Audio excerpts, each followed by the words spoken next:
camera is rolling. Jayanth, welcome to Rideau. I am happy. We want to learn about you, Jayanth, and that's why we're here today. So could you tell us first off, how in the world do we pronounce your name? It's Jayanth Narayanan. It's not easy.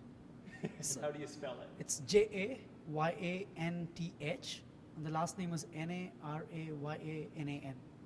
Excellent. What, Jayanth, why this interest in recognition, and how did you come about learning about recognition? Tell us a little bit about your interests. Sure. So definitely I'm not one of those recognitions touchy-feely guys. I actually think there is a business opportunity in recognition, at least in the part of the world I come from. Because companies there are really looking at low-cost ways to get great returns on investment. And I believe that recognition can really be a strategic tool in HR folks to really make low investments but generate significantly higher returns. The second reason is that recognition is still valued in the traditional way in India. So it's still not being merchandised. So people still like the trophies, they like the awards, the certificates more than, let's say, an iPod or a vacation. So I do believe that it can act as a really, really significant tool there. Great. And you have a personal story with that as well, right? I mean, you have some experience in this. Could you tell us a little bit about your background and what you've done in terms of recognition programs? Sure. I was the head of HR at Capital One, running their call centers in India and the Philippines. We had about 3,000 people. So consistently we had these business metrics which we used to track. So our attrition rates were higher than the industry benchmark. The customer satisfaction scores, which is really when the call center agents are measured on how well they service their customers, that was also consistently lower than the industry benchmarks.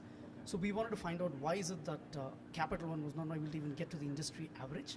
So we did a focus group across all our call centers, about 14 of them in India and the Philippines, and we consistently found two big reasons.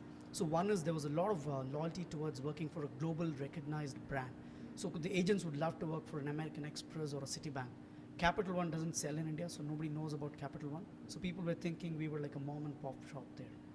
The other reason was all our competitors were really doing a lot of incentives, a lot of recognition on the shop floor. To give you an example, we had a competitor who actually had a motorbike parked in the middle of the call center, and then the person who does the maximum sales in the month actually gets to drive home. And Capital One was doing zero, as in zilch. So what we did was we created this program called a client of choice. So we really wanted, we did a lot of branding activities to make people understand Capital One, that we were a Fortune 150 company and not a mom and pop shop. The second thing we did was we spent about $500,000 a year on doing a range of incentive programs, very, very decentralized, very, very customized to each call center. And within about 4 or 5 months, we actually saw significant business results. So one is attrition rates started coming down. The other factor was we had a lot more job applicants who wanted to work for Capital One, and the satisfaction scores consistently increased. I'm not saying that this program was the only reason, but I think it definitely probably had at least a 25 to 30% impact. And our cost savings, I think the return on investment we got was probably at least 5 or 6 times what we spent. And that program is still running. We still spend about a little less than $500,000 now, but the program is very, very successful. Fantastic. And so from that experience, you obviously found that this was the right thing to do for people. That's right. The big reason was what we found is we had a lot of operational challenges with the program. So when we wanted to find out how do we go about designing the program, there were no tools. So we were Googling. It was really, really difficult to design the program. The second part was how do you use the web to really make it easy. We had 13 sites in 2 countries. So operationalizing it was very difficult. So we were running around with Excel sheets and email, and that wasn't a good way. The third area was the merchandising. It's easy to say that, hey, I can get you a branded t-shirt, I can get you a branded trophy. When you actually do it across sites consistently, we just ran into operational difficulties. So I actually had to hire 2 contractors to just work on this program. And that's when I felt that VFI is facing so much difficulties, other companies must be having the same sort of difficulties. And that is the reason why I felt that there is a huge opportunity for a good solutions provider in that market.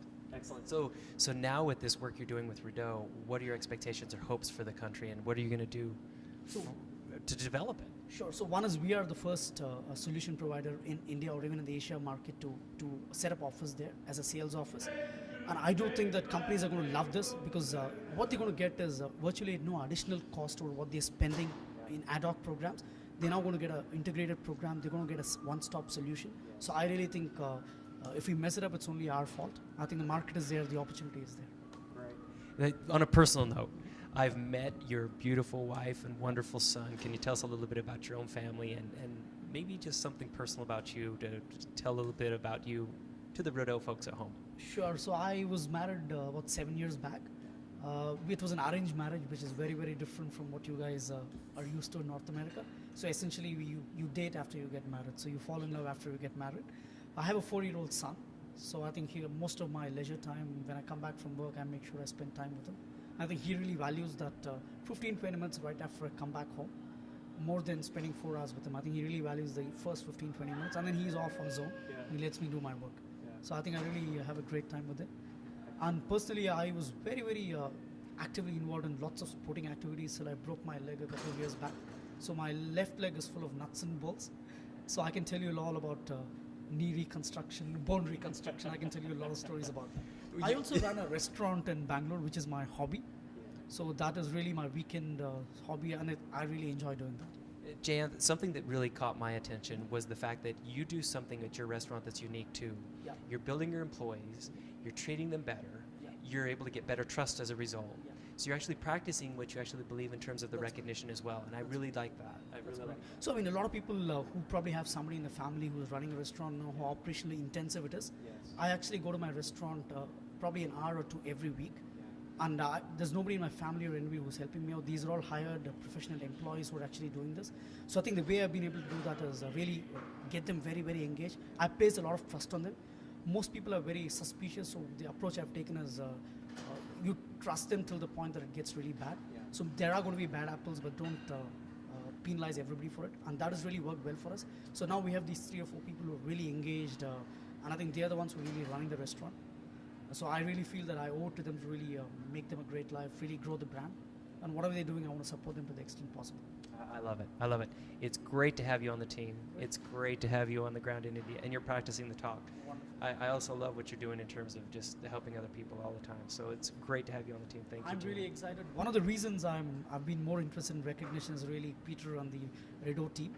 I think just having me there for 2 weeks, and I just felt I was already part of the team when I first came in without knowing anybody. So that is fantastic. And I'm really looking forward to a long relationship with her. Excellent. Thanks, Jayant. Thanks.